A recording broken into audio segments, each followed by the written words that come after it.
done. Now it's like you're saying, like how much more do you want me to like? How much more do you want to get it done? Right, like don't get me wrong, I have paint on everything, right? Everything's based.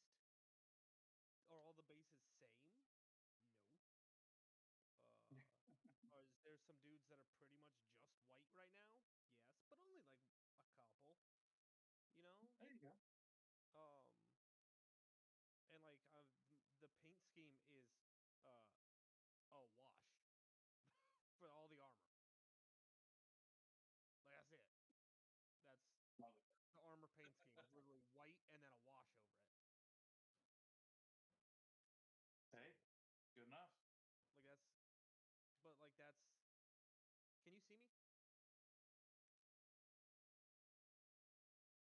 Right? You talking? Can I see you?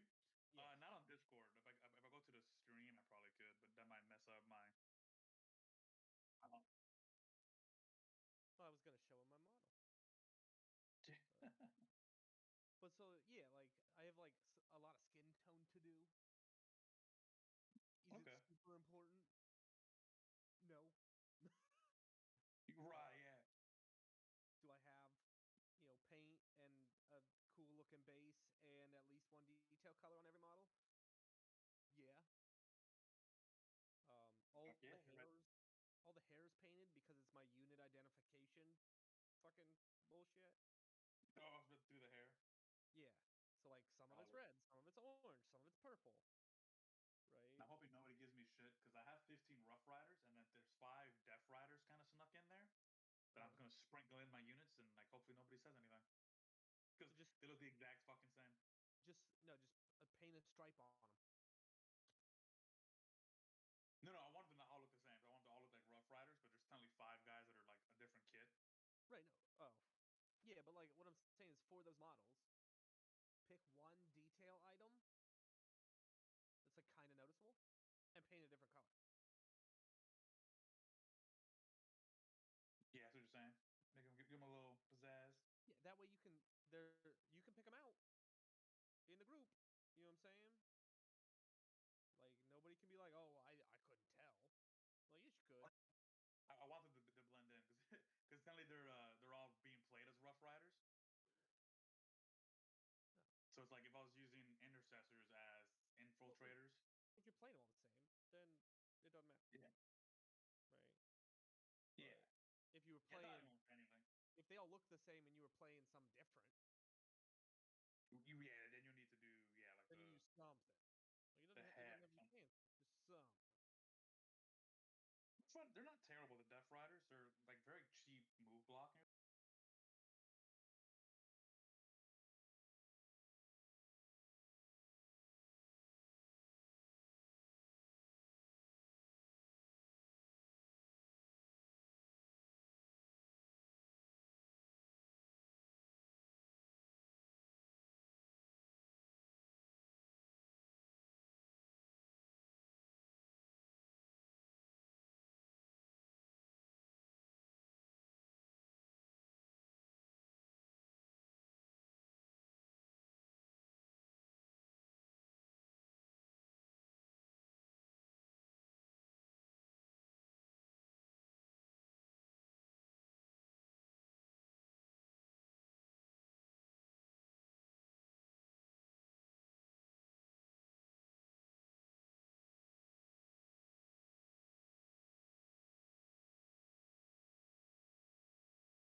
All right, so now you should be able to hear me.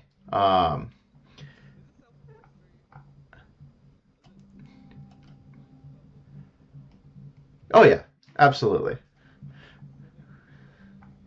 I'm sure it does. I'm sure it does. It'll be all good. Welcome to the Lobster Stream. I'm Jason, and I'm confused. That is a valid point. Um, so yeah, let's. All right. Is a valid point. Yeah, so we're Um, here to talk about teams. We're about to head out to We're about to head out to the NTL Las Vegas. fives. What is it? The NTL Yeah. First fives. event of the circuit. Yeah, super Uh, excited about that. Super excited about that. What's everybody playing this tournament? I know I'm bringing.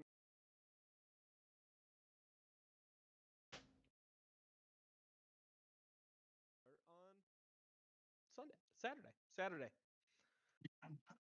Definitely not Sunday. Definitely not yes, I'm Sunday. going. Sunday would be crazy. What were you saying, Mike? Sorry, didn't mean to step over you there. So yeah, I'll be running the new Grizzled Guard because currently it is the best way to play guard, and it just does everything every other detachment wants to do, but better.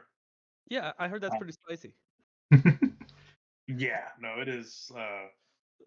It's one of those things that it's too obviously good, so you don't really need a ton of reps. Like you can pick it up, and the combos are just so apparent that you're not gonna like make mistakes. It's you give an order, you get the rule.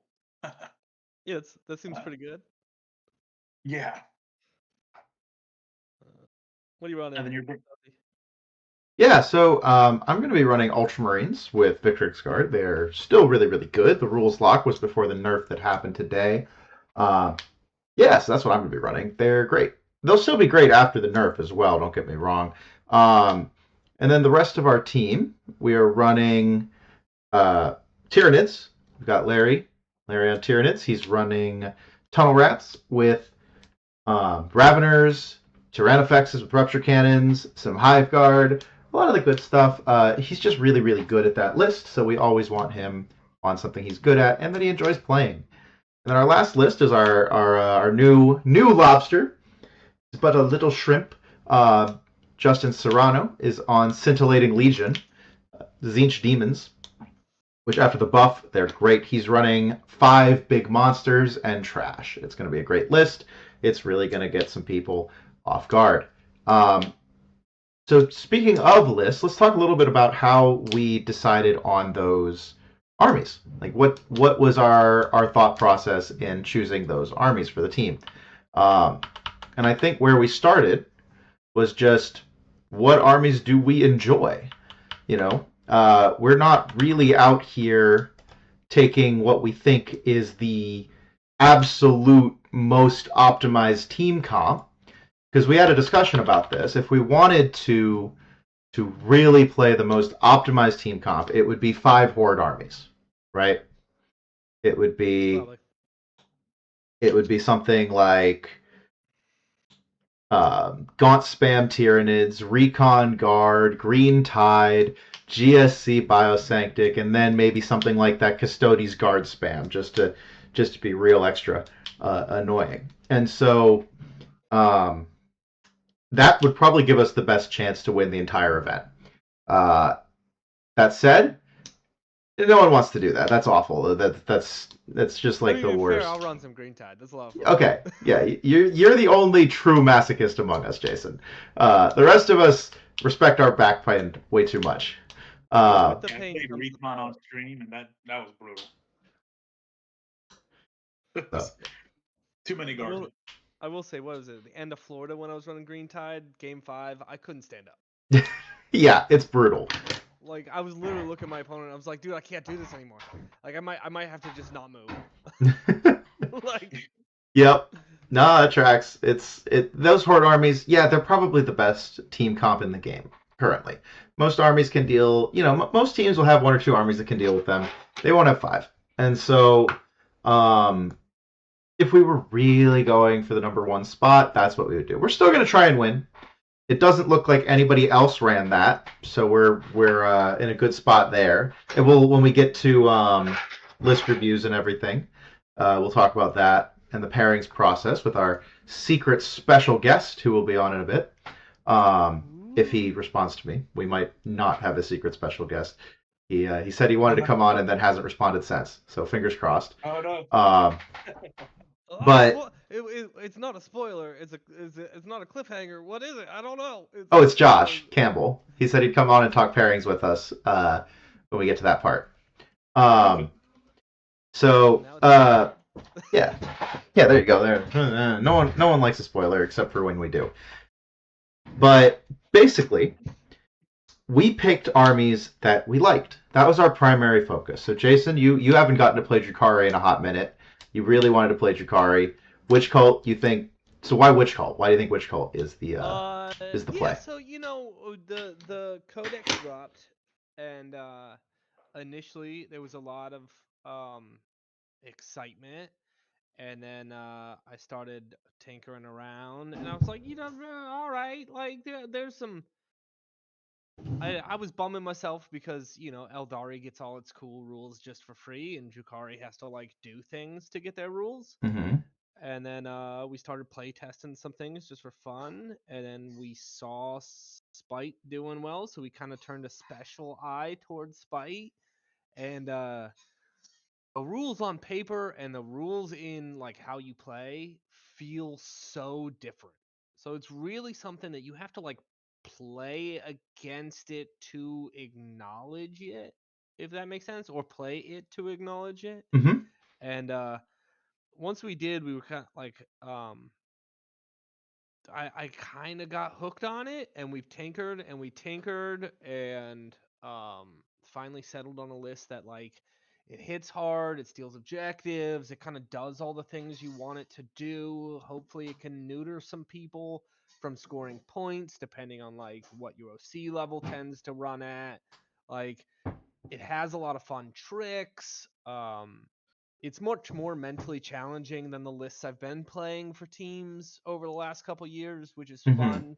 Giving myself a little break from the Green Tides, which don't get me wrong, that's a super fun list for me, but it's also like, all right, we're gonna go smash yourself against the wall, and either you fall or I do. Yeah. It's very much like stat checky, right? Oh yeah, absolutely. So And this was a nice return to a non-stat check army. And an army you've played for a long time and haven't played in teams because we've had an Eldar player. We hadn't really wanted to run two elves in the current state of the game. For sure. And now that's your spot.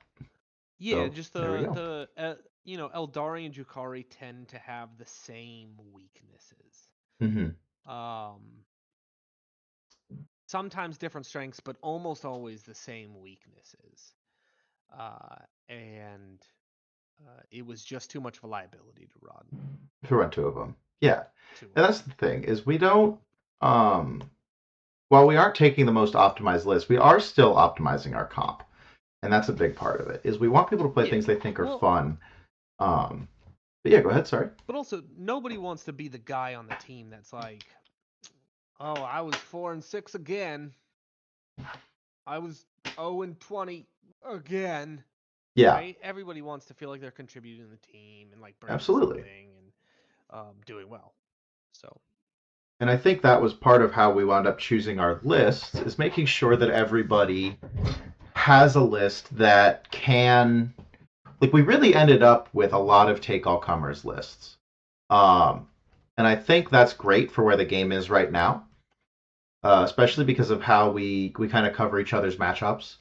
So Mike, you're on guard. We'll talk more about the comp as a whole once we talk about all of our lists and how we kind of fit them into the comp. So with guard, what do you see guard's strengths as in teams? Why did we bring guard?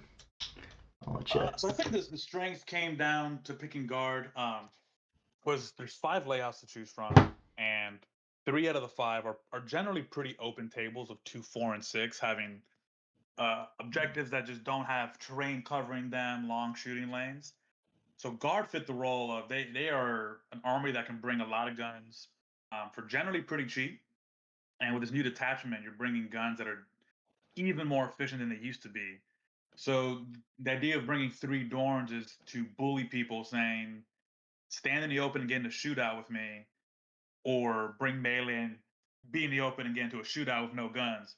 So the idea is there is that the guard list can really just pick open tables and either make people avoid putting their guns against my guns, where I typically guard usually outrange opponents. They have tough tanks. They usually have more of them than their opponent. But one of the nice things that Grizzle did is that it gave melee guard a real life. So now suddenly there's Rough Rider in there that will hit on 2s and reroll 1s, and then usually wound tanks on 3s or 4s, reroll 1s. And now they actually can punch up tanks in melee and win a shootout, and they have trash everywhere. So the idea of the list, and I think its role, is that it takes an open table. It really kind of forces people to pick their matchup and their attacker into it very carefully, because if you get an army that has no guns, I'm just going to find the lanes and blast you. And if you bring guns, do you have enough to kill 3 Rokodorn tanks while there's 30 Kadrigan and Chimeras running up the board at you, and 20 horses, and rattlings to screen you, and junk to just kind of move block you? So that's kind of the role for the guard in the team. They just do that really well. They generally play the game well while shooting hard. Yeah, and that's so you mentioned the table choices, and that's a big part of choosing which armies we want to bring. So our table choices for this event are, when we say table, we mean the Games Workshop terrain layout we'll be playing. So layout 1, we have layout 2. My brain cried for a second there. Yes, it's layout 1, layout 8. 2, layout 4, layout 6. And isn't it layout 1 again, not layout 8, or did they change that? They went to 8 for this one. It is 8, and then layout 8. So those are our 5. 8. Nice. New 8 is actually, I think, a very balanced layout. We should play it more. But because of that, we look at that and we go, okay, these are mostly balanced tables. 6 is pretty open on some layouts. Some of them are more open on other layouts than others. Some really benefit from having a lone op because you have an open expansion or something like that. And that's kind of where we started with our list is, okay, we don't really want to run a ton of melee. Like, we want probably 2 melee armies, which is Jason and I. And so we can, but we're both very board agnostic, right? Witches are fast enough; they can play on just about anything, and Ultramarines are about the most all-rounder of all-rounders in the game. They're also just the best at everything right now, and so I can take any table I need to. But we definitely prefer being on those more closed-in tables like 1 and 8. And so that's kind of the plan there is we look at our list and we go, okay, what tables can you play on? What tables do you want to play on? And we make a spreadsheet. I know we don't use the M word here, but we make a spreadsheet of who wants to play on what table. And then we kind of work through our list from there, because if we have a bunch of people that all want to play on the same table and no one can play on another one, well, that leaves us with a problem. Because you can only really control 2 tables, right? Your first and second defender, and even then, your first defender is really the only one that gets to actually control their table choice. And that's only a maybe. Yeah, and the big thing is you got to be able to go, all right, even if I get stuck on my second worst table, I need to still be able to play my game, because you can always get stuck on your second worst table. That can just happen. The first defender will get to pick a table, and a lot of the times, when we talk about our first defender, second defender, the way pairings work, we'll talk about that in a minute, but your defender picks the table, the attacker picks the mission. So our defender will pick a table that they like, and then choose who they're playing against. And then that attacker, the person they're playing against, will pick the mission. And so we really want our defenders to be able to take away the tables that are bad for everyone else. In this case, most of our team doesn't necessarily love playing on table 8. Especially on certain layouts. Jason and I very much do. So there's going to be a lot of situations, I think, where Jason and I will be either first or second defender. I probably won't ever be. Ultramarines are too much of a bully. But Jason will probably be our first defender fairly regularly to go and take that melee favored table off the map And the good thing is, because there's 2 somewhat melee favored tables, if he doesn't get 8, he can pick 1. And that's kind of the idea. And so we wanted an army that could do that, and a backup army, which is Marines. They're such a good all-arounder, they can always be a backup for anything.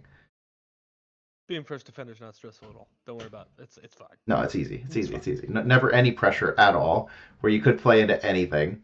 No, being first defender is definitely and obviously it changes depending on the matchup. Like if we look at the enemy team comp and go, wow, like there's 4 indirect spam lists here. Hey Jason, you want to fight any of those? No, he doesn't. And he might still end up having to fight them in the scrum, but we can control it a little bit more as we go on throughout the pairings. Things happen. I'll top eat it if I have to, but exactly. And that's kind of the way. That's kind of the skill expression of pairings. Is you want to see you want to try and figure out where the other team is trying to pin you. Find the escape while executing your own pin. And when we talk about a pin, we're talking about 2 armies, because you attack with 2 armies. 2 armies that have a good matchup into their defender. So for us, for instance, let's say they defended with something, I don't know, something that we have a lot of good matchups into. Let's say Chaos Knights. Say they defend with Chaos Knights and they're running a bunch of War Dogs with the indirect hats. Jason doesn't love that. Jason probably doesn't ever want to fight that. But I obliterate that. Mike obliterates that. I think Justin does very well into that. So we look at that and we go, okay, if Dustin and Mike have similarly good matchups into the rest of their team, we're going to try and get one of them to fight that Knights player, because we know it's going to be a win. And what we can do is we just defend with someone else. We hold on to me and Mike, and if they defend with the Knights, then we throw me and Mike at the Knights. But then we wait, we do it again until eventually, in the last 2 pairings are forced. So they have to happen. You don't have a choice. Eventually, it's me and Mike left, so their Knight player is forced to take on one of us. And that's how a pin works. Now, what's their out, you might say? Well, in that case, they don't have one. But let's say they're expecting us to first defend with me, with Ultramarines, because I'm good at everything. And let's say we do that. Well, there's an out. Right? Now they can defend next with their Knights and get out of the trap. And we have to let them. Right? Sometimes there's way outs that don't rely on your opponent making a mistake. Sometimes there's not. Sometimes you just have to take the least bad option. And that oftentimes will fall to the first defender's job to just take the least bad option. And break those pins early. Like if you identify a pin and you go, well, if we give you your table choice, do you think you can at least keep it close? Right? And that's kind of a lot of times what you do with the first defender is you say, hey, you've got your table choice. Do your best to score as many points as you can. It's okay if you lose. It's why it sucks to be the first defender. But we love you for it, Jason. I thrive in that situation. Hey, can you go score 6?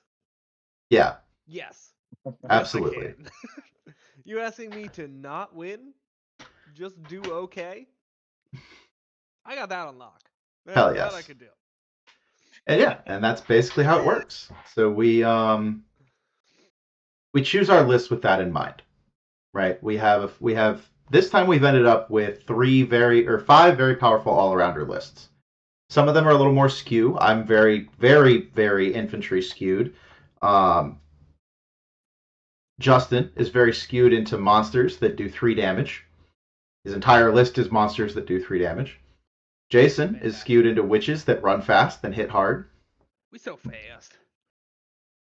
Mike isn't as skewed, and Larry isn't as skewed. They're both very, very well-rounded lists, and that's okay because our goal in pairings generally will be to find one game that'll be a medium win and force that, and the rest just need to get a tie. And that's what when you take all these very kind of take all comers lists, and again, this is a difference between 5s and 8s. We'll talk about this more when we get to Josh. You really just bring the 5 best armies in the game that you can think of. And that's what we did, right? We didn't go for a particular skew for the whole team. We didn't do anything crazy like that. We just said, we're going to take the 5 best armies and try to get good pairings where we can. And that's what we'll do. Paint. I'll be right back. Oh, you're eating your paint? That's okay. No, I need red paint. Oh, got it. But yeah, that's kind of the idea behind picking our armies. Underrated thing about picking armies that's important, we have to travel with them. We are flying from the East Coast over to Las Vegas. That's actually not as easy as it sounds to get an army across the country. Armies are fragile things. They break easily. I made bad decisions. Oh, what? I made bad decisions on that front. I have all the pointy bits, all the fragile bits, and somehow I have to get it across the country. Yeah. Good luck. Yeah. We'll have glue in the Airbnb for you. Yeah. And so I'm team effort. Yes, team effort. I picked my army partially because of that, also because they're just the best. But it is really nice to be able to go, I fit my entire army in a shoebox easily and don't have to worry about transport.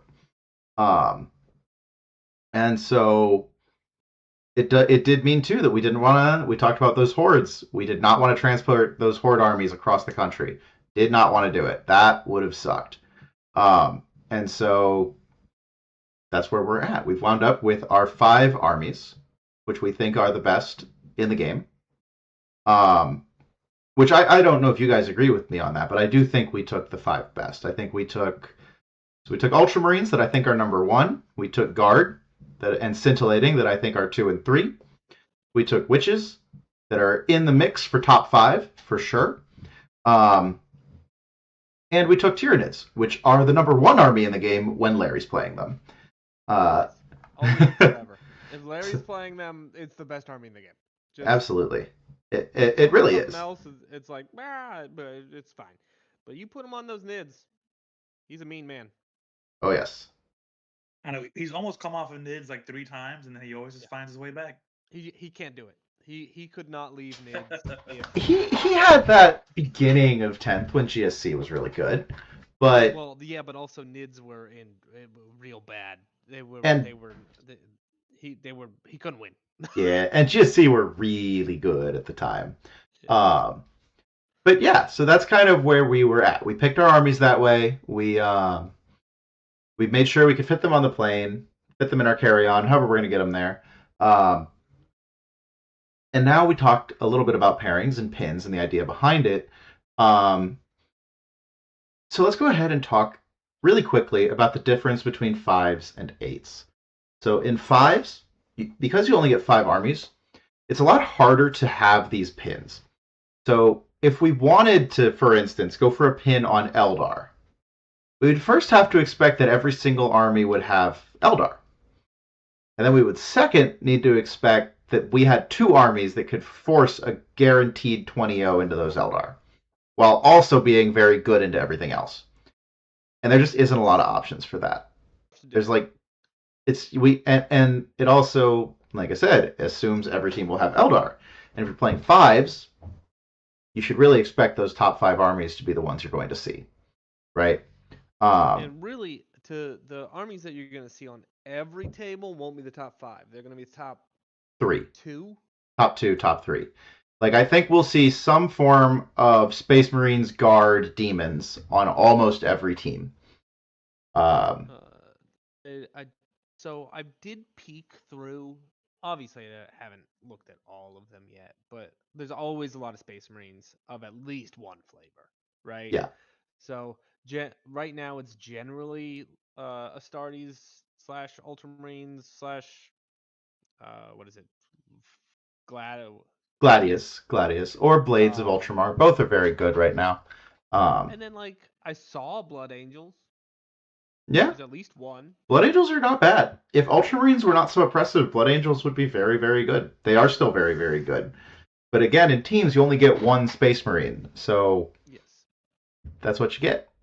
At least in 5s. At least in 5s. And so that's a big part of choosing your lists, right? Is I'm the Space Marine player on our team. I usually have to be pretty damn flexible about what I play. However, the best Space Marine army has been extremely consistent for the last year and a half. It's just been Ultramarines. Great, I can handle that. I know I've actually memorized like every unit in my codex now. It's kind of crazy that like usually I switch armies so much I have to be checking my phone the whole time or it just fuck shit up.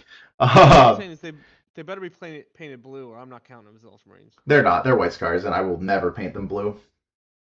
I want you to hit me with a throat singer if I ever paint my White Scars blue. And so quick thing to talk about too. The rules for big events like this. So this is a National Tabletop League event. That's Frontline Gaming and Away Games are collaborating to bring us the National Tabletop League, or the NTL. The NTL is pretty fucking awesome. Excuse my French. Demonetization incoming. But they are basically going around trying to build a community of tournament organizers and tournaments in general for teams that are a part of an interconnected circuit, all use the same rules, all have the same judges, create a group ban list, which is amazing. 40K's needed that for a long time, is a way to, track penalties between games. Nowadays, if somebody gets a yellow card at an FLG event, that doesn't carry over to an away games event, and now the two will be connected, which is awesome. And one thing that comes with them having their own circuit is they have their own FAQ, which is a great thing. Games Workshop is pretty notorious for writing ambiguous rules and then not updating them quickly. They're better in 10th edition. There's still a lot of gray areas, though. A lot of things that slip through the cracks. And so... the best they've ever been. I would agree with that. It's the best it's ever been, but it's still not great. There's still rulings that have to be made. Exactly.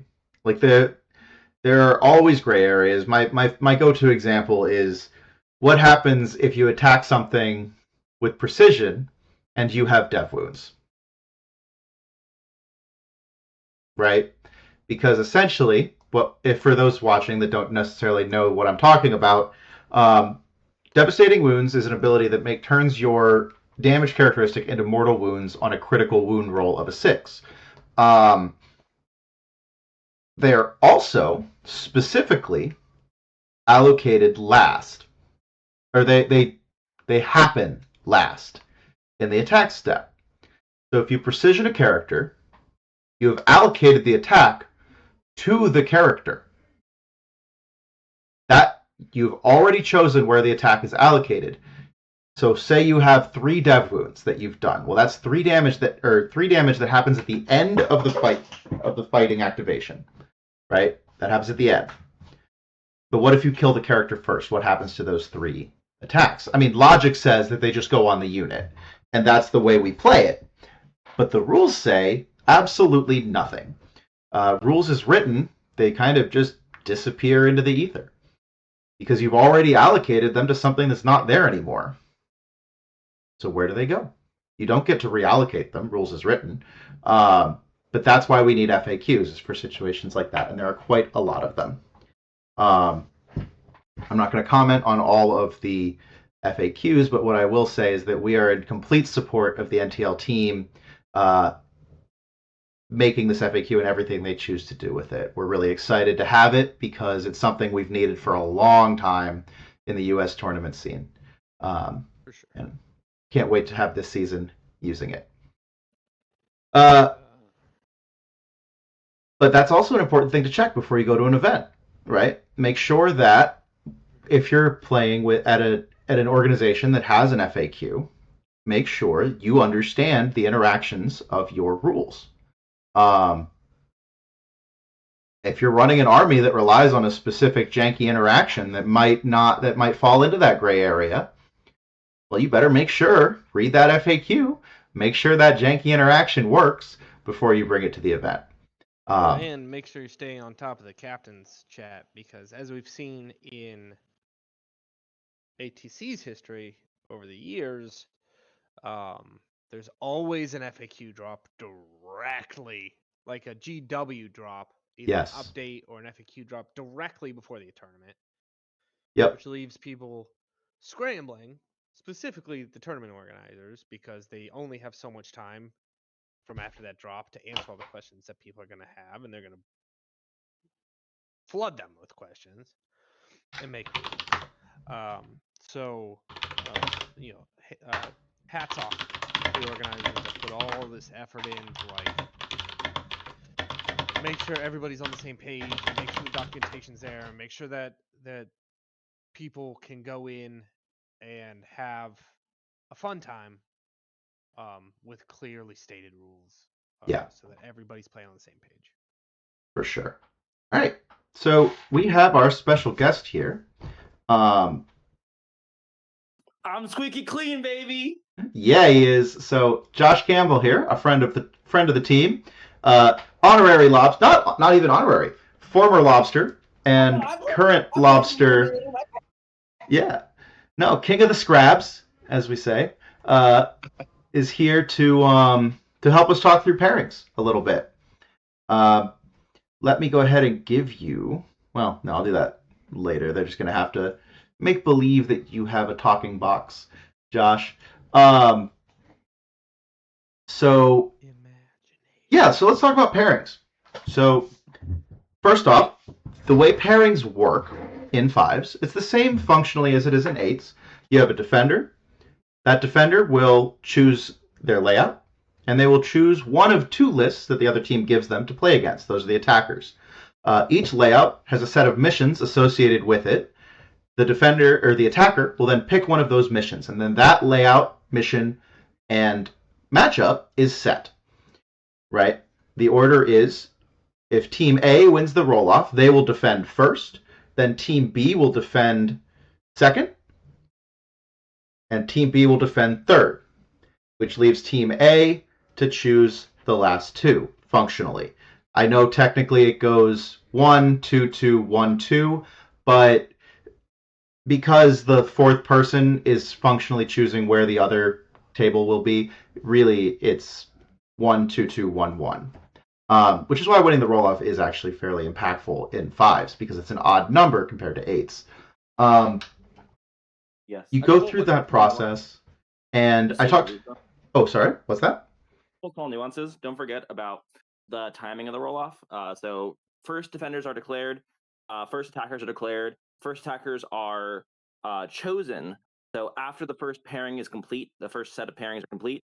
That is when the roll-off occurs. Generally, it is not pre-selection of defenders. So you do not have the knowledge. For example, if you are defending with a list made for layout 4 or for layout 8, you do not necessarily always get it. Yes. No, thank you for pointing that out. That is something that I think everyone has done wrong at some point at a team's event, is the roll-off happens after you've dropped your attackers and defenders, not... Look, you want to get to the table and roll dice. That's what you want to do. You just want to roll the dice. That is true. Yeah. I mean, technically, it doesn't have to work that way, but I don't know. I'll be honest. I don't think I've ever done a pairing fully, successfully, completely correct ever. But that's just because we're doing our best here. It's so true, though. It's a struggle bus, but we're all on it. Exactly. But using that knowledge, we the team event in Tampa this past season, we defended with my guard first, and the other team defended with their death guard, and it was very clear their death guard wanted layout 8. We won the roll-off, and we put the guard mirror on 8 to take away their death guard's best player. To spite them. You're right. Well, it's a great example of we're gonna have a crazy guard do nothing game, but your death guard player lost his best table, and it was very much you can tell it threw them off the rest of their matrix, because now suddenly they thought they were gonna guarantee get 8, and then that table went away from them, and that was kind of a good example of you planned for it, but you lost that roll off, and now your plan went out the window. Yes. Yeah, I mean, it comes to the theory of pairings, right? If you generally you're defending with a dominant army, right? But the ability to take heavier light boards is very critical to stabilize matchups because generally defenders are trying to stabilize, right? Mhm. Like So- for example, that's why Votan for a really long time was an excellent first or second defender because it has it can play the shootout, so you can't run an army that will lose the shootout into it because it'll just pick an open board. But if you put a true gun line into it, they have the OC play and enough melee combined arms in order to play them on like a heavy board. Yes. And so tell us what you mean by stability, by the way. I think we know what it means, but for the people in the back. Yeah, for the class. Stability is what I don't look for in a companion. Valid. It's what the word means generally. Like a matchup that is stable generally won't fluctuate very greatly. Obviously, scoring from 0 to 20, starting at 10-10 with differentials of 5. A stable matchup generally, will be in the 8 to 12 range, or even tighter depending on the exact matchup or where you are in the meta. Like things that like don't have high variance-inducing plays are things that are stable or aren't susceptible, more importantly, to high variance-inducing plays. So generally, that's armies that have like I would call them waves and have some amount of combined arms. So like you say, hey, here's my first wave of dudes, and then you do trading back and forth, usually OC plays, and a lot of like locking down your natural, sometimes with like alliance with fights first or other mechanisms to create a very like stable game state where you don't push into them, and if they push into you, they lose, so they aren't incentivized to push into you. So you create like a little spider trap them. You say, hey, don't come in my trap. And that's like what we're talking about at the beginning when we're looking at building our comp. We want our defenders that can take any matchup and go, we're gonna play our game. We're gonna score our points. We don't really want to get aggressive with you. We want you to come to me, and if you do it too hard, well, fuck you. You're gonna lose. That's why So- Jakari's a great first pick, is because it's stable and nobody has to worry. It's very stable, I would say. Yes. Especially, well, Josh, I will say we threw a little bit of a curveball. We'll talk about the scouting here, but how do you feel about Haywire Scourges? I think they're fine, and I think this is a separate bullet point. You're wrong about Marines. Blood Angels is the best Marines, and I'll die on that hill. Ooh. Vitrix Ooh. went to their 500 spa world, and they lost a wound due to relaxation. Okay. And now our Lords Not of yet. Stasis. They haven't lost it yet. I was gonna say, for this event, Victrix are still the best. Oh, never mind. Play those dudes. Those dudes are fucking awesome. I know, they're so good. But I will say, I agree with you. I think that if after the nerf, there is a genuine toss-up between Blood Angels and I think Blades of Ultramar is still going to be incredibly good. My brother in Christ, I think it's a toss-up right now, and Blood Angels are solidly above. But that's a personal opinion, and I will, yeah. Absolutely, that's a valid opinion. I don't agree with it, but it's valid. Like no one's business. I will say, I swear that GW knows. Like, I don't go to that many tournaments, right? I mainly play teams. I do a lot of practice games, and then I go to tournaments, right? And I swear they know when I'm going to tournaments, and they make it so every list is dead 1 week beforehand. They're Like, hey, spying on you, Jason. Let's kill a whole bunch of these lists before he goes to a tournament. They're spying on you. But all I'm saying is I'm glad that you were able to, nerf these Vitrix Guard into the ground. I'm glad they no longer exist, and we no longer have to worry about them, and they can't hurt you. That's exactly true. Yes, everyone watching, remember, Victrix are gone. You don't need to tech for them anymore. Don't worry about it. It'll be fine. Message the Las Vegas people. Tell them you want to change your list because you're not dealing with Vitrix anymore. Mm-hmm. Tell them. You know them saying, hey, they can say that they have 4 wounds, but when I shoot them, they only have 3. Okay? I'll fight them. Yep. Exactly. It does not matter. We play the new rules. We're not playing with dead rules here. But yeah, I do think that, especially in 5s, you always want to take the strongest armies. Almost always. You can go for a skew comp like we talked about in the beginning. And when we say skew comp, that means you take 5 armies with the not exact, but very similar profiles and similar weaknesses, but that also have similar positive matchups. So you know that you'll always get a good matchup on a couple of your armies. And then it comes down to player skill to execute and not take the big losses if you get countered. For us, though, We didn't want to do that. We just took the best armies. And it looks like a lot of the other teams did that too. And let's talk a little bit more about pairings here. So a big part of pairings is, I'm going to say the M word, is your matrix, right? So this is a big part of the skill that comes in teams. Knowing what matchups you're good into, what matchups you're not, where you can get extra points, how your layouts and your missions affect your matrix, right? These are the things that will really make or break a team. Would you agree with that, Josh, about the matrix being kind of knowing your matchups being the most important part? There generally yes. Like, it's not necessarily you. Okay, there's different types of information, right? Yeah. So like, there is value in synergy, and there is value in like knowledge. Like having a deep knowledge of like, I know what this is going to end up looking like is incredibly valuable. However, the only asterisk I'll put on this is if all of your matrix is red, it doesn't necessarily mean that it's a good matrix, if that makes sense. Like you can have perfect knowledge and have a bad army. That's but super true. Reasonable army that's not bad. Yes, it is the most important thing because it gives you the most accurate information. Yes, and there's nothing worse than going, oh, I know this matchup super well, I feel good about it, and then just getting blindsided by an interaction you didn't see, and coming back to your captain going, hey, I didn't know that Mech Boys could one-shot Rep X's. I only got a point. You know. I actually think that the best teams are teams that take advantage of the teams that over matrix, right? So, for instance, Necrons, right? The Necrons has a varied number of detachments that do a wide variety of things and use a wide variety of stat profiles, right? So occasionally what you'll see at a teams tournament is a list that's so far from what you expect to see from a Necrons list that when people go, oh, what's the matrix for Necrons? Oh, it's green. All right, let's put it into it. And then it's your direct count.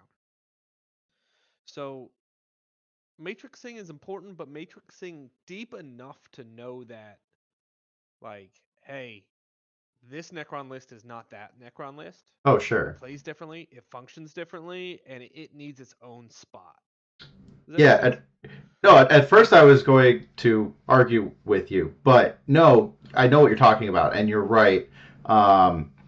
We've seen a few of the let's call them mid-table teams have this problem of going, well, this is what my stat check whatever data says. I should have a good matchup here, and then getting blown out because they didn't take into account those other factors like table, mission, or even just detachment. So that is definitely one of the first step ups you have to take if you really want to do a good job with your matrixing. Fives is easy mode for that, I think. Oh, go ahead. I would go so far as to say I actually have begun to move away from a generalized matrix. I actually don't actually value it, I think. Mm-hmm. I think that you must make it in response to the team that you're playing against. I think I would go so far as to say that. Like you can vibe check, and like that's why I think like it's sometimes valuable. Like go to Alpine Cup or Pyra or whatever, and just pull random teams, 5 stacks or 8 stacks, and just like see what your team's matrix into it looks like. Like a basis, because that's how you like vibe check whether an army is good or not. Because if it's always getting yellows and reds, a bad list, right? And that's how you can begin to whittle down the good and bad lists. But like, it's not.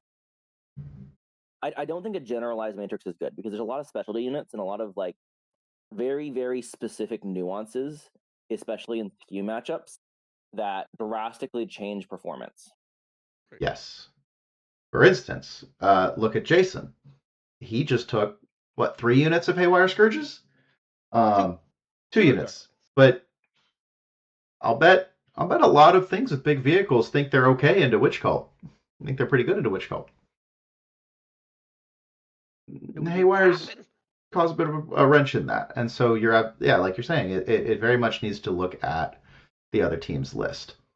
Josh, do you have any more thoughts on pairings before we move on to actually looking at those other teams' lists? You're welcome to stick around for that too and help us do a little bit of fun practice pairing and matrix building.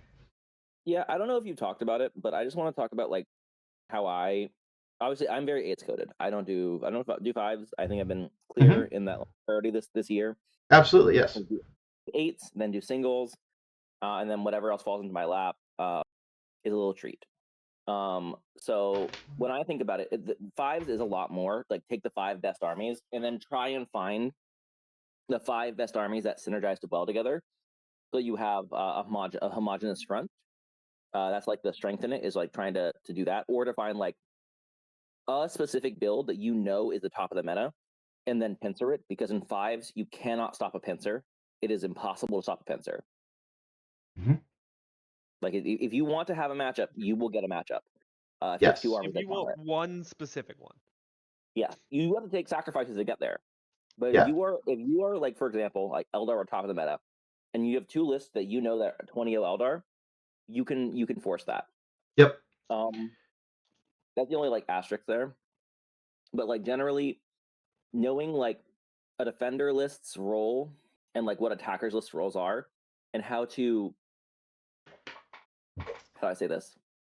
There's different theories into how to do pairings. Like sometimes some people like to really eliminate all the red from the matrix and get a lot of very stable matchups and force like, hey, we all have like a yellowish, right? You know, like a mid like yellowish. I got maybe like 1 like red and 1 green, but we're all kind of like we're getting like a 10-10, and let my player skill let the deviation happen within player skill.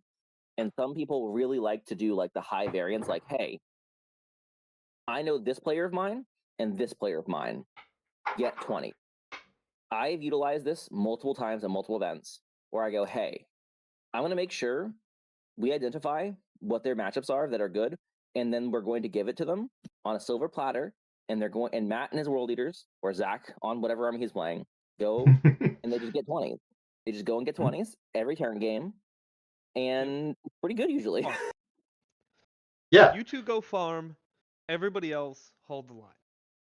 Yes, and I think both of those are fine, and that kind of goes into what your defender strategy is, because there's the defender strategy of like hey, I have the best gun line in the game. I'm playing, let's say, Soul Forge Warp Pack. Yeah. Yes, Soul Forge. Go ahead. Sorry, I didn't mean to interrupt. I just got excited. It's the best army, but you know what I mean. Like, and I think I have the best army. I'm taking an open board. I'm gonna have a shootout with some motherfucker. Me and someone are gonna have guns at noon, and one of us is gonna come out on top. All right. And then there's like the play that we talked about before, where you take like a kind of combines list, but more gun heavy, and you like go take like say you're gonna take an open board and take a closed board, and that usually depending on like how many of your lists gravitate towards heavy boards versus light boards. And usually what I'll do is I'll count the number of boards that are heavy and light, and then form the team comp around that. Because let's say there's only 2 heavy boards in the whole thing, 2 heavy, 4 light, 2 medium, for example. What you do is then you go, okay, there's not enough heavy boards to guarantee that my good melee lists get to play the game. So I just keep 1 paired attack into them, and then I pull them off the board. And that's sorry. This is now just a little bit of a rant, and I'll stop. But no, like, that's okay. We're here to yap. That's the idea. It's like there's a lot of there's a lot of very fun theory about how you want to do it. And there's also like it will change as the pairing goes on. If you're allow your opponent to have enough rope to hang themselves. Oh, absolutely, yes. For sure. And like you said, that's a lot of the theory of pairings, and it's really fun to actually, like you said, get into the weeds of it. I don't think we're gonna go that deep tonight. We're just doing a fun kind of talk about how we prep.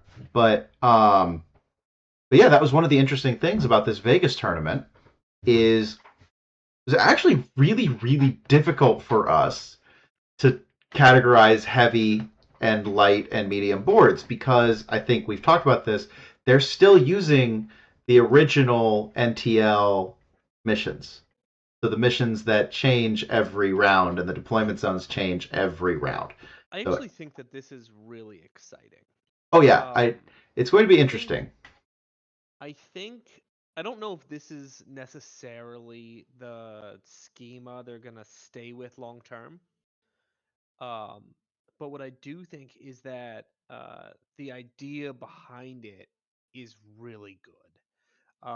So for those that have been to team tournaments or even or interested in going to team tournaments, what happens a lot of times if the missions stay the same every round is that you build to your first defender on this mission. Like you're gonna be on this table or this table. You're gonna play this. You go do this, right? So at least one guy on the team ends up playing pretty much the same table with pretty much the same mission for 5 rounds. Or the same two So there's nothing, tables. But yeah, you know. there's nothing wrong with that. Um, but it's nice to have some variation in your game, right? Yeah, it makes the prep work a lot more involved, which I don't dislike. I actually quite like that we went through and built up our actual look at, okay, so there's a few more shooting friendly layout terrain combos than there are melee, so we really don't want to commit to melee armies. And that's kind of what led to our team comp theory, if we can even call it that, of just taking armies that can. We only have one army that really, really wants to be on a dense board. Everyone else can play wherever. We only have one that really, really needs its central staging ruins. I would say you could play wherever, Jason. I think I'm the one that really needs central staging ruins. But I'm also Ultramarine, so it doesn't matter that much. Witches are so fast. Yeah. That really getting to where you need to be is not a problem. Exactly. It's the WOG turn every turn. You're just so bloody fast that if you need to be there, you get there. Yeah. And it was actually part of the learning curve for this army is realizing that I can get there. Oh yeah. Of just learning your threat ranges and all that good stuff. Like just because you say it once or twice or you math it out and you're like, oh, I'm pretty sure I can get that far. But then you do it a couple times and you're like, oh, yeah, I could get that far. Like this central ruin gives me access to the entirety of the table. Yeah. Which is just phenomenal. So I am going. Oh, and so with that, Josh, anything else you'd like to talk about before we go over to lists? No, I'll let you get on with it. Cool. I will leave and I will go begin my. You're welcome to stay if you'd like, but no stress either way. Well, sir, I have Necron testing to do, and I really wind up. Yes, you do. You have some cool things. Some cool things to do. Worked out perfectly for me. Wonderful. Well, you have fun with those Catans and that Destroyer Cult detachment that looks pretty nutty. Yeah, we're not running that. We're running Awaken, baby. We got orders in the menu. Spicy. Okay, you have fun. See ya. All right. So we will go ahead and move over to looking at the lists for the event. Jason, you'll probably need, and Mike, you'll probably need to pull these up in your own BCP as we go through them together, but I do have them up on the stream, which you'll be able to see if you pull it up. Awesome. Just add a little bit of a delay. So, yeah, we're just going to go ahead and go over the teams that we think are the biggest threats, and just talk about what their team comps are and what we think their plans will be. I think the easy place. Any opinion that I have is not necessarily the opinion of the Lobsters. These are my personal views and not the views. Yes, we need that disclaimer of any celebrity impersonations are just that for comedy and not intended to be any real person. Yes, okay. Okay. But no, we won't say anything disparaging. Anyone bringing a list to a team's tournament is doing it to try to do well, right? No, I'm just really bad at pairing. So I don't want people to be like, oh, well, he said that this would be a No, good no, no, pairing, no. and we kind of have the same thing, so I'm gonna do that. I'm just letting you know, like, this is not my forte. I'm gonna weigh in the best I can, but For sure. here So- we go. Let's do this. So, if you have your BCP up, we'll go ahead and get started. So, the first team we have here is Team Wrecked. I feel like I know Jeff and Steven's names from somewhere, but I don't remember where. I'm fairly sure this is a good team. They're quite good. And if we look at what they brought, Yeah, we've definitely seen the Team Wrecked around, and I think they've done well in the past. and this is spoilers for viewers, there's going to be a lot of that, of me going, I think I know that name. They're probably a good player. Because I have a horrible memory for names and faces, so I do apologize if we played and had a wonderful time that I didn't remember you. I will when I see you in person. And if we played and had a terrible time, hi, my name is... Leroy Jenkins. Yeah, I was like, whose name can I actually give them that people don't like? But yeah, Leroy Jenkins is a good one. Hi, my name is Leroy Jenkins. I live in Blackrock Foundry. See you there. So if we look at this list, this team in their list, so we have Carlos Kaiser here on Gene Stealer Cult, and he's running Biosanctic Brood Surge. So this is the Abominant detachment, basically. The Saboteur and Bikers. He's probably got Bikers in here, but he's got 2 Goliaths, carry some Aberrants around. Yep. There's Ridge Runners to do that good old-fashioned long-range shooting. Only 1 indirect Ridge Runner, which is actually very interesting. But these hybrid metamorphs do a lot of damage. So this list is actually a very high damage list. It's kind of difficult to deal with. He doesn't have bikes, which is good because it means he's a little bit slower than normal. But those hybrids will be in the trucks. He'll rush you with the Gene Stealers. This is a good all-arounder pressure melee list with quite decent shooting. Don't underestimate its shooting. The Custodes list here that Dominic is running. He's got good old Custodian Guard with Caladius tanks and some Wardens. Does he have Draxus at the bottom? I'll bet he does. Yes, he does. There she is. So this is a classic Custodes list. This is just flooding the board with 2+, 4, 2 up armor, 4 up invul bodies. They all advance and charge. They all move quick. Talons of the Emperor is interesting. I would have expected Lions with this list. But again, this is supposed to be a very stable list that just plays primary well, plays the game well. Let's look at this Chaos Space Marines list. This is Pac-Man Zealots with a Disco Lord. Love a good Disco Lord. Predator, Predator, Vindicator, Vindicator, Vindicator, Forge Fiend, Hellbrute, Hellbrute, Mauler Fiend, Venom Crawler, and Warp Talons. A giant unit of Warp Talons. That's fun. This list shoots hard. This is a gun line with a little bit of melee. We would need to definitely respect the damage there. We have Guard with Grizzled Company. This is going to be a pretty standard Guard list, it looks like. Leman Russ Commander is interesting. But 2 Tank Commanders, Lord Solar, Cadians, Rough Riders, Hellhound, Exterminator, Punisher, Vanquisher. Oh, this guy is teching for big things. Triple Vanquisher is very interesting. So those are the tanks that are just 1 shot for 1,000,000 damage. Actually, I think they're 2 shots now, but they're still very, very swingy. And then the last one, we have a Death Guard player right here. About no 2-shot tank. Yeah. Some of us are. I'm very worried about that list. That list is actually probably quite difficult for me to deal with. That takes the ball game. Well, there's 3 of them. Look out. And so here we have Death Guard. They have, what is this, Virulent? Yep. So he has the mini Morty right there with real Morty. This is very much a stat check list. He's going to run those heavy things at you while shooting you with very efficient shooting from these Fetid Bloat drones and these Mephitic Blight Haulers. It's just going to play the game well. Now, I don't know the 4 Horsemen. Sorry, folks. I don't know. I feel like I know Alex Murphy from somewhere. We can take a look at his list here. So, is this going to be good old-fashioned Gladius? Yes, sir. With no Gilliman. That's interesting. Yeah, But I saw that earlier. There's a and few it's like, teams doing that. There's a few teams not running Gilliman, it's- which is that's fine. interesting. I do think that it's absolutely fine to do, especially. So let's see what he has here.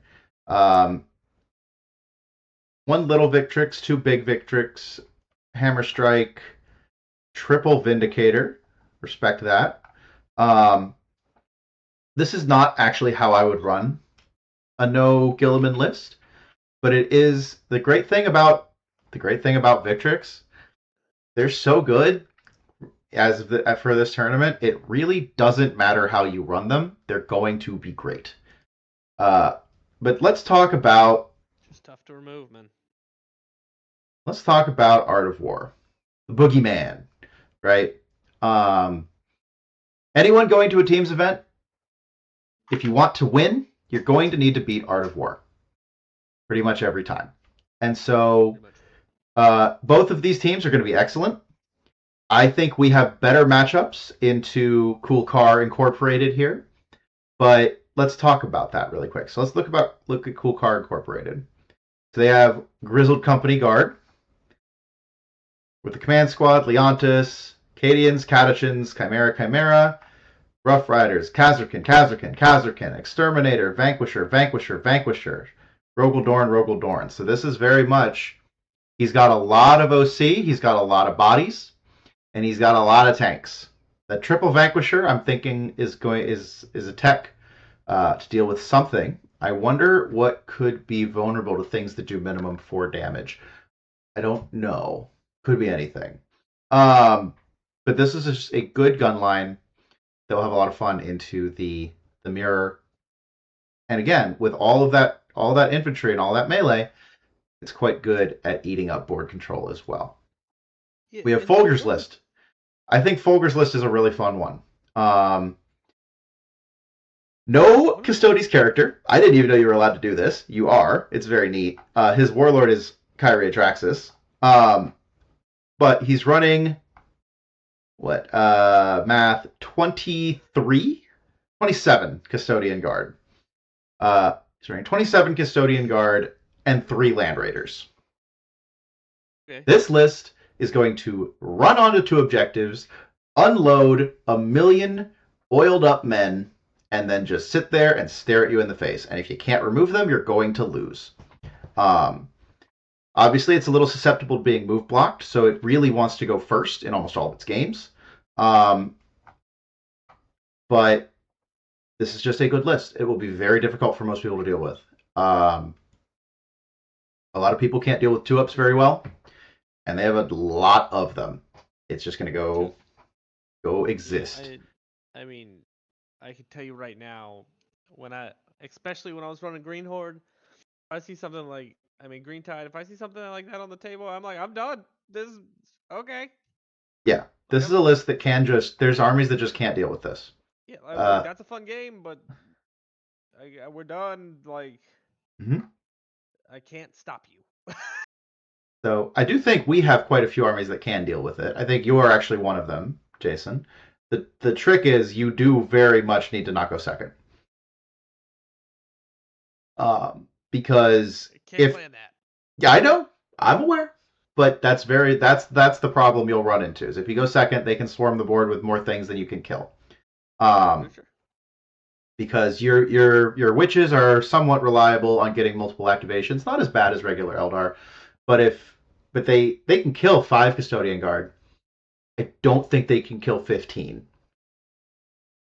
And so that's going to be the problem, is if he's able to heroic a second squad into you, stop you from getting back in your boat, stop your shenanigans, and then just pick off your units that can kill him, eventually he'll probably be able to leave you with units that can't kill him. But if you go first, force him to be staggered on his way in a little bit, I think you're in a much better spot. Yeah, if I can eat him away 1 unit at a time, that becomes a much more manageable game. Yeah. You have to deal with every single one of those units in the middle of the table at the same time. That's going to be an uphill battle. It's tough. Yeah, it's very tough. That's a very uphill battle that I don't know how many armies out there will win that battle. So let's look at. Also, you just can't get onto the objective. With that much man, that much beef. With a Land Raider and that much man, you cannot get on the objective. Yep. And so it's very important to get out there, protect your space, and say, this is where I'm going to sit. Yes. Let's go ahead and look at Nanavati's list, because Nanavati, this is the boogeyman. Without Gilliman. So it's not quite the boogeyman. But this is exactly the kind of list where you would drop Gilliman, right? This is what you would do if you're going to drop Gilliman. So what's he running? He's running Kato Sicarius, Calgar, Uriel, Combi Lieutenant, because the Combi Lieutenant's incredible, Intercessors to do home field actions, and Sticky is home field. Then he has an Incursor squad. So why the Incursor squad? They are +1 to hit. So they're very, very useful when you don't have that second oath, because +1 to hit is not as good as reroll hits, but it's still very good. It's close. And so that basically allows for the oath to be used in melee, or a little more flexibility with the oath. And you have 3 Redemptor Dreadnoughts that are only really good at shooting 4-wound infantry with no invul save. However, spoilers, there's a lot of 4-wound infantry with no invul save, and there's a lot of it in this list. There's 18 Victrix Guard, in fact, in this list. Victrix Guard are great. Run them for this tournament. Like, I'm running 15, and Nick's running 18. So very good. Very, very good list. This is the boogeyman, Sure. right? Like I said that. So every team needs to have a way to not lose to this. And Probably 2 ways to not lose to that. oh yeah, by a way to not lose, I mean you need to have at least 2 or 3 lists that don't lose. And we have ours, and they have theirs. And yeah, that is something that we have to plan for. You look, if there is a clear-cut boogeyman in the meta, in this case there is, it's Ultramarines with Victrix, you have to be ready for it. So let's look at this this Chaos Demons list, because this is a very interesting Chaos Demons list with only a couple Chaos Demons. So he's running Bellicor in Shadow Legion, because that is Bellicor's army. You can also run him in Scintillating. He's quite good there. That's where our Demons player is running him. But Bellicor is just a very good unit. 18-inch load up. Absolutely phenomenal rule. Especially because this is an aura, everything around him. Yeah. And then let's look at everything else he's got. So he's got Pink Horrors, Infantry, OC. They're great. They go stand on objectives. They do a good job. Beast of Nurgle, another little action doer, mission piece. 3 units of 6 Screamers. Screamers are very fast. They hit vehicles and monsters quite well. They're just a good little zippy skirmishing unit. Accursed Cultists. Accursed Cultists. Accursed Cultists. Cultist Mob. Dark Commune, Dark Commune, Dark Commune. So this list, functionally, is 18 Screamers, 3 full AC/DC bricks, Accursed Cultist plus Dark Commune, and 1 Cultist Mob, plus Bellicor and some pinks. So basically, he's going to flood the board with bodies that all have 18-inch low knot plus a surge move. So first, you need to get close to them to shoot them, but then they're going to surge move into you. It's a whole thing. It's a very good combination of rules. What were you saying, Jason? I said they're coming. Yeah, they're coming. They have your number. They're gonna call. They're gonna visit. They're gonna write letters. Mm-hmm. They're on their way home for Christmas. And they're gonna try. He's probably not gonna try to bum rush you. He can. You do have to respect their damage. He absolutely can. Just if you make a positioning mistake, he can just go, yeah, okay, shove, and just send them all at you. Probably won't do that, but the option is there, so you have to respect it. But this is an amazing board control list. It has respectable damage. It's not super high damage. Shadow Legion lists with the Bloodthirster can get into a lot higher damage, but it's still a very, very good board control list that's just going to kind of hold the things it needs to hold and hang out. Yeah, very good defender. And then the last one we have here to look at is Zach's Emperor's Children. Emperor's Children builds, unfortunately, are very, very static. There's not a whole lot of variation. We're going to be seeing 3 Demon Princes with the enhancements. We're going to see some combination of Exultants and Cacophonous. And then we're going to see Infractors, and Noise Marines. Are There they are. those demon princes with wings? They are. So they're going to be coming very fast. They're going to be doing damage. Emperor's Children is a pressure melee list that really likes shooting marine bodies. Those demon princes with wings are the bane of my existence. See, I never have problems with them. They just roll bad against me. It's -1 damage.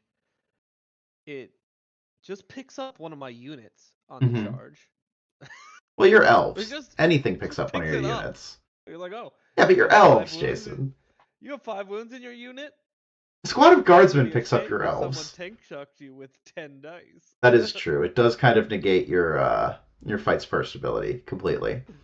Yeah, and then it's just tough to get through, right? 4-up invuln, still 4-up invuln. That it is. That it is. And so, yeah, I mean, Emperor's Children are one of the other lists that's in contention for top 5. They're very, very good.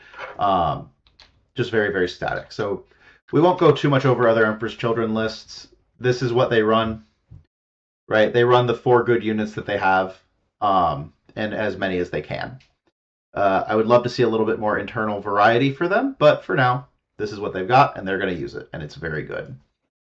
Yeah, I mean, it would be super cool if every unit could be played competitively. Yeah, but we're not across there. the board, right? But that's just not how the game's designed. It's not where we're at. Yeah. So let's talk about Art of War International here. They're second Art of War team. I think we match up worse into them. So we have Anthony Vanella on his World Leaders. He's got Angron, he's got Karn, he's got a Juggernaut, and he's got a Slaughterbound. He's got a bunch of Berserkers, he's got a Rhino, some Chaos Spawn, some 8-bound, and some Goremongers and some Jackals. The choice to bring Angron is an interesting one. I would love to pick his brain about why he did that. Otherwise, fun is why you bring Angron. Fun is why you bring Angron. But otherwise, it's a fast list, lots of bodies. It's going to punch you in the face. He's a Chad and didn't bring a single goddamn gun. And for that, I respect him. That, we salute you. Guns are overrated. Only losers bring guns. So we have John on Imperial Guard. He's running double Canadian Can Squad, a Commissar with the Abhuman detail. So that means we're going to see some Ogrins here later. Scion Command Squad, an extra Ogrin in the form of the Ogrin Bodyguard, who's a pretty cool guy. A Rogaldorn Commander. And then Cadians, Kriegers, Rough Rider, and then 3 big, chunky Bulgrin squads with Adorn, some Engineers, and some Scions. So those 3 big, chunky Bulgrin squads, you know what this list wants to do? This list wants to go, hey, Victrix, you think you can kill all my Bulgrin? I don't think you can. And I would agree with that. I don't think the Victrix are going to kill all the Bulgrin. I think this is a list designed to deal with melee pressure, and it's going to deal with it very, very well. It has enough guns to still shoot pretty hard in that Rogaldorn Commander, the Scions, and the regular Rogaldorn, right? There's a regular Rogaldorn. Yeah. So it's got 2 Rogaldorns and the Scions to really bring out the shooting that they need. And then a whole bunch of Bulgrin to just clog up the middle and say, hey, melee, stay the fuck away from me. Yeah, no, I'm going to save this practice game against the Bulgrin as well, and they're just tough to remove, man. Yeah. Oh, yeah. It's tough. They're thick boys. I'm going to save this. They just die so slow. Yeah. I'm going to save this Space Marines player for last because I actually think his list is very interesting. And I don't know him personally, but we'll go ahead and talk about that in a minute. So let's look at Matt's list here. Chaos Demons, Scintillating Legion. This is almost the exact same list that Justin decided to run. So it's Be'lakor, Kairos, Triple Lord of Change, with Plague Bearers, and some dudes.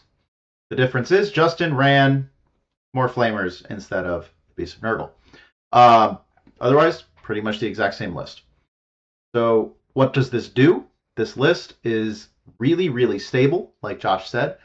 It stays back, it shoots you, it uses its mobility. It keeps using Infernal Puppeteer to trade for free, functionally. It lets Infernal Puppeteer lets one of the Lords of Change shoot indirect. So it flies up, you use the strat for extra strength and AP. It does a lot of damage to something or kills something entirely. And there it goes. This list is very difficult to deal with. It's very good. There's plenty of things that can deal with it. Ultramarines, for instance, deal with it quite well. This list does not care that much about being touched, but it really doesn't like things that can just kill it flat out, which Ultramarines can. So it does require a skilled pilot to know your threat ranges, to stay way back, and not get overrun. But if you're a skilled pilot, it's a very strong list. And then Sam Pope on Tyranids. He's running Synaptic Nexus, which is very cool. He's got a Hive Tyrant, a Neuro Tyrant, Gargoyles. I'm a big fan of Gargoyles. I think they're great. Triple Exocrine, triple Neurolictor, double Pyrover, Trigon, and triple Rupture Cannon Tyrannifex. Very much a Tyranids gun line with Gargoyles. It's good. I promise you this is good. People are going to disrespect this, and it's going to blow them off the table. Very, very well. It's just a good list that does lots of damage. I gotta say, Tyranids are one of those armies that just like so many of their detachments just work. You can find a build for you. Yeah, in absolutely. Tyranids. And so the last one I want to talk about real quick. This is our Stormlance Ultramarines. The reason I find this list so interesting is because he ran Stormlance but didn't run Victrix. That's not true. He ran 3 of them, but that doesn't really count. I think this is in preparation for the Victrix nerf. I feel like Victrix are actually incredible in Stormlance. They really like most of the strats that they have access to. Being able to advance and charge, fall back and charge all the time is just really, really good on them. But he's got, like we said, just the one little squad. He's got Calgar, Uriel. That little squad probably is just to go with Uriel and make the Vector more durable. And then Gilliman. So this is a shooting list that moves very fast. So he's got 2 Stormspeeder Hammer Strikes, a Stormraven Gunship, and 2 Redemptor Dreadnoughts. It's just a very zippy shooting list. This is kind of what I was talking about earlier. You expect the Victrix list, right? Mhm. You expect it to be everywhere. You expect to see it all the time. So when people see Ultramarines or Marines on the docket, they're like, all right, it's Victrix. We're going to do the same thing we always do. We're going to send these guys. Right? And then you run a list that's different enough, and now all of a sudden you're what you expected to happen is not happening. Yeah. If that makes sense. No, absolutely. And now, I do think anyone that's playing Art of War outside of round 1 will be good enough to check the list and make sure. But 100%. But it is also kind of a meta read. This is good into different things than Victrix are good into, right? So it's looking at what is this good into. It's still an excellent list. It's very fast. It shoots very hard. We'll see. I think it's going to do quite well. I mean, obviously he's an excellent player, but I would still rather have the Victrix. That said, this is still a great list. It's going to do great. And if he knows it super well, then that's way better for him knowing his matchups than it would be to pivot to the 18 Victrix build like Nick did. All right. I'm going to talk briefly about some of the other teams that we're going to see here. Dice Hammer, if I remember right, are quite good. Florida Monstars, we owe them a beatdown. That's Jack Harpster's team. Jack 20 owed me to beat us last time when the rest of our team had a win and I dropped the ball. So, he owes me 3 shots of alcohol, and I owe him a beatdown. So this team will obviously be excellent. Goonhammer, usually very good. That's a pretty big call out right there. Oh, dude, I'm so ready. Let me fight him. He's on Blood Angels. It's a great list. I think my matchup is pretty good into it, though. Full stop. So, Jack, I know you're not watching because we only have 3 viewers. I need my revenge. All right, let's do this. Now, Goonhammer, obviously going to be very good. I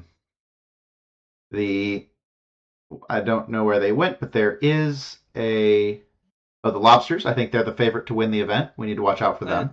I believe so. You really got to watch out for. It's the Claws, really. Yeah. You got to watch out for the Claws. The Claws are terrifying.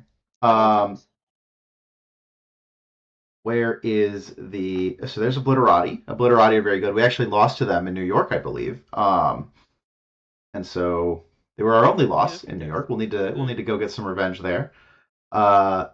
Super nice as well. Oh yeah, so wonderful people. We really enjoyed our game against them. And really, most of the teams that we've talked about so far, almost every game I've had at a teams tournament has been fantastic. Yes. So The if you only think about going to a teams tournament, do it. the only person that I have beef with in all of 40K, sorry, one of two people, is not in this tournament. So I like everybody that's here.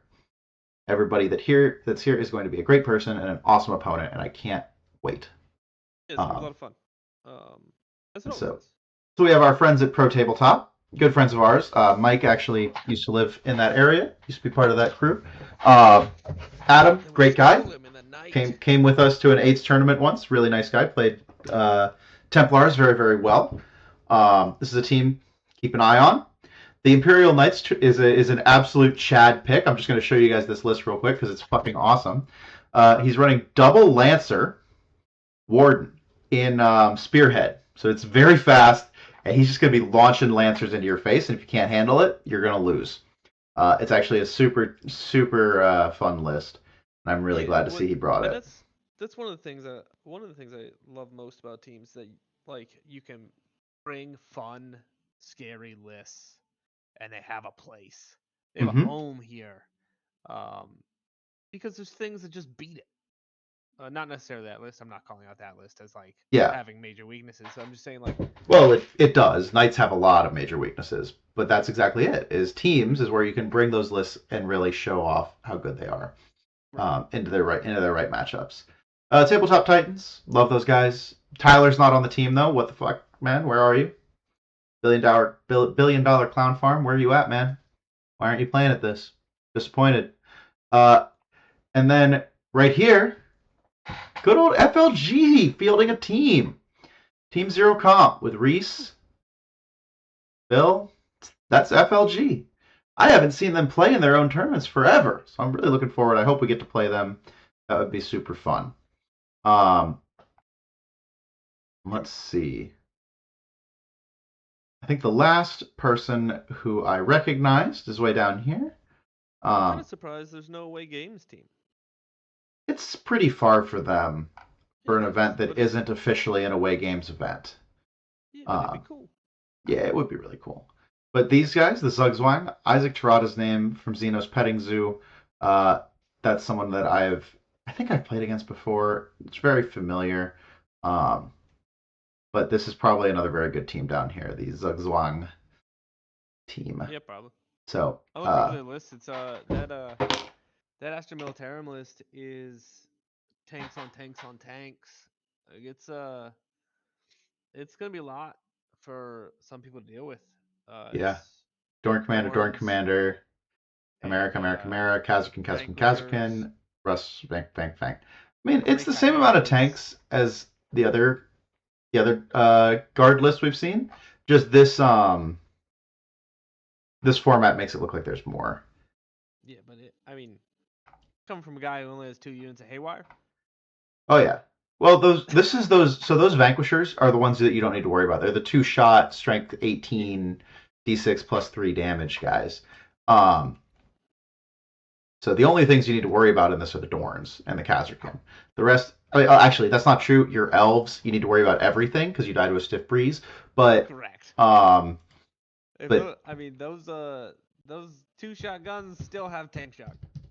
Yep, and let's see if he actually did he put flamers on them? Is he that kind of crazy person? Well, 3 Chimera, so. No, he put Meltas on them. So there's a build with the Vanquishers where you just stick 3 heavy flamers on them and use them as a skirmish piece instead of the Meltas in the las cannon, which is fun. It's too cheap. Well, no, it's bad unless it gets its specific things that it wants. Right? I don't think it's too cheap. I think it's just in that right point of cheap enough to take 3 and a little silly. Just a little silly. But all right, I'm going to move us back over. I think we're done looking at lists. Anything else you guys want to say before we move on? Yeah, I'm just looking forward to a great event. I got Still painting models because if you're not painting models up until the event, That's crazy what talk. are you doing with your life? You got What are you doing to. with your life? If you're not painting your army right before you leave, then are you really living? Right. I mean, there have been tournaments I've been to where I don't have to paint the night before, and I'll tell you what, it didn't feel as good. Yep. If I Absolutely. don't have some painting to do leading up to the event, it just doesn't feel like a tournament to me.